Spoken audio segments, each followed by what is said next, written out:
So I have the system under pressure, 15 psi, and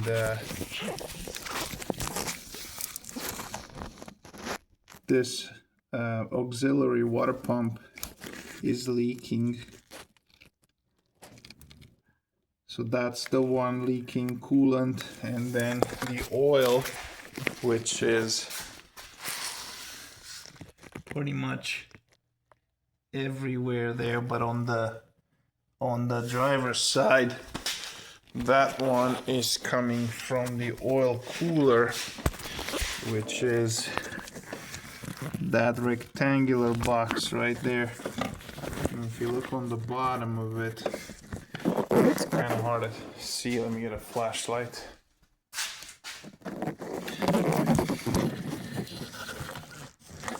You can kind of see it.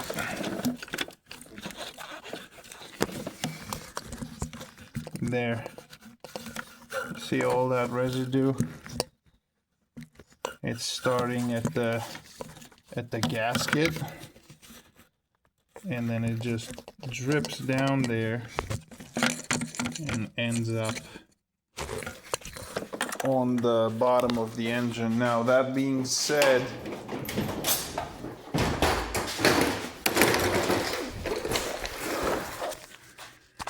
this oil pan,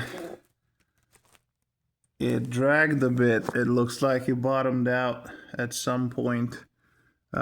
So it wouldn't surprise me if the pan is disturbed as well, but the majority of this mess comes from under there, which is the oil cooler, and your water leak is that auxiliary water pump.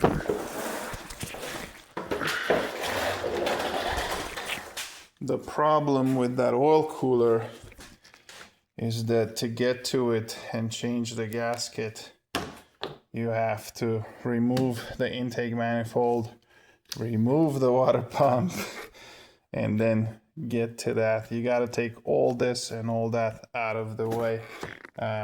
This pump shouldn't be too big of a deal to replace. I do think you have to remove the alternator to get to the bolts, because the bolts are behind the bolts for the bracket are behind the alternator.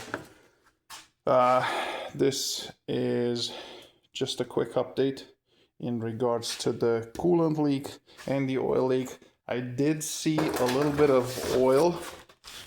I'm gonna show you. Let me just put the car up a little higher.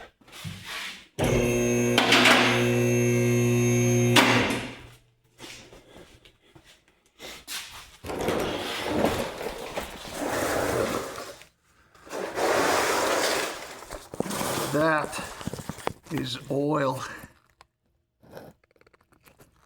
and it's starting to make its way around the bell housing.